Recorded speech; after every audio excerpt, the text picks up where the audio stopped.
সাতক্ষীরার কলারোয়ায় বেতনা নদীর তীব্র স্রোতে ভেঙে পড়েছে একটি বেইলি ব্রিজ ও দুটি কাঠের সেতু। এতে কলারোয়া উপজেলা সদর পৌরসভার 3টি ওয়ার্ড ও উপজেলার 6টি ইউনিয়নের যোগাযোগ ব্যবস্থা ভেঙে পড়েছে। একই সঙ্গে সড়ক পথের যোগাযোগ বিচ্ছিন্ন কয়েকটি উপজেলার সাথে। বিষয় আলোচনাতে সাতক্ষীরার কলারোয়া থেকে যুক্ত হয়েছেন সহকর্মী আহসান রাজীব।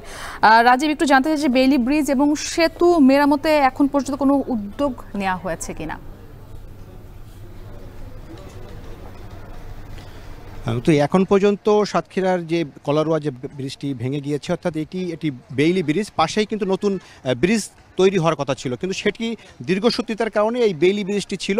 কিন্তু গত কয়েকদিন আগে যে বেতনা নদী, স্থানীয়রা এটিকে বেত্রাবতীও বলেন, এটি মূলত যশোর থেকে জিকরগাছা এবং শার্শা উপজেলার উপর দিয়ে এটি সাতক্ষীরা হয়ে এটি কিন্তু বঙ্গোপসাগরে চলে গিয়েছে। অর্থাৎ এই নদীর একটু দীর্ঘ পথের নদী, এবং এই নদীতে আমরা যেটি দেখেছি আজকে প্রচুর পরিমাণ স্রোত রয়েছে। তার মধ্যে দিয়ে ওইখানে কিছু কচুরিপানা এসে এই ব্রিজটি ভেঙে পড়েছে, সেই ভাঙা ব্রিজে আটকে রয়েছে, এবং সেই কচুরিপানার উপর দিয়েই কিন্তু মানুষ ঝুঁকি নিয়ে পারাপার হচ্ছে। মূলত এই ব্রিজটি দিয়ে দুইটি উপজেলার অর্থাৎ তালা এবং কলারোয়ার যেমন সংযোগ হয়েছে, একই সাথে এই ব্রিজ দিয়ে সংযোগ হয়েছে কেশবপুর, মনিরামপুর, এটি যশোর জেলার মোট 3টি উপজেলা, এবং এই যে কলারোয়া উপজেলার 6টি ইউনিয়ন রয়েছে ব্রিজের ওপাশে, এবং এপারে রয়েছে 6টি ইউনিয়ন, একই সাথে পৌরসভার 3টি ওয়ার্ড রয়েছে ব্রিজের ওপাশে। তো এই বিপুল সংখ্যক মানুষের চলাচলের মাধ্যম কিন্তু এই সেতুটি ছিল। কিন্তু গত কয়েকদিন আগে ভারী বৃষ্টিপাতের কারণে নদীতে স্রোত বেড়ে যায়, এবং বেড়ে যাওয়ার কারণে এই বেইলি ব্রিজ সহ এই পাশে আরও 2টি কাঠের সেতু ছিল,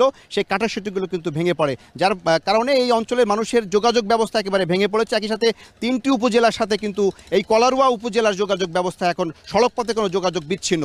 এই ব্রিজটি, বেইলি ব্রিজটি নির্মাণের জন্য ইতিমধ্যে এখানকার যারা সড়ক বিভাগের যারা কর্মী রয়েছেন তারা কিন্তু কাজ করছেন। আমরা পাশেই দেখতে পাচ্ছি যে বেইলি ব্রিজ যেটি রয়েছে সেটি ইতিমধ্যে নির্মাণের জন্য নতুন একটি বেইলি ব্রিজ আনা হয়েছে এখানে, এবং এটি সংস্কারের কাজ কিন্তু চলমান রয়েছে। তবে এটি সময় লাগবে, আরও কয়েকদিন সময় লাগবে, তারপরে এই বেইলি ব্রিজটি কাজ শেষ হবে, তখন কিন্তু আবার এই সড়ক যোগাযোগ ব্যবস্থাটা স্বাভাবিক হবে বলে আমাদেরকে স্থানীয়রা বলছেন। কিন্তু পাশে যে স্থায়ী বাঁধ, যে ব্রিজটি নির্মাণ হচ্ছে, পাকা ব্রিজটি নির্মাণ হচ্ছেন, সেটি কবে নাগাদ শেষ হবে সে বিষয়ে কিন্তু কোনো তথ্য এখনও তারা দিতে পারছেন না। এদিকে এই মানুষদেরকে কিন্তু ভোগান্তির মধ্যে রয়েছেন, মানুষ এই ঝুঁকি নিয়ে তারা এই যে কচুরিপানার উপর দিয়ে পার হচ্ছেন, সেটি কিন্তু আসলে অবর্ণনীয় কষ্টের কথা তারা বলছিলেন, যে তাদের মালামাল পরিবহনের ক্ষেত্রে সমস্যা হচ্ছে। একই সাথে ওপারে যারা রোগী রয়েছেন তারা কিন্তু আসতে সমস্যার মধ্যে পড়ছেন। সব মিলিয়ে এখানকার মানুষ এই কয়েকদিন ধরে চরম ভোগান্তিতে রয়েছেন, এবং এই ভোগান্তি লাঘবে তারা বলছেন যে দ্রুত সময়ের ভিতরে এই বেইলি ব্রিজটির কাজ অন্তত যাতে দ্রুত শেষ হয়, তাহলে অন্তত তারা চলাচলটা তাদের স্বাভাবিক হবে। তো সব মিলিয়ে এই ছিল আমার কাছে সাতক্ষীরার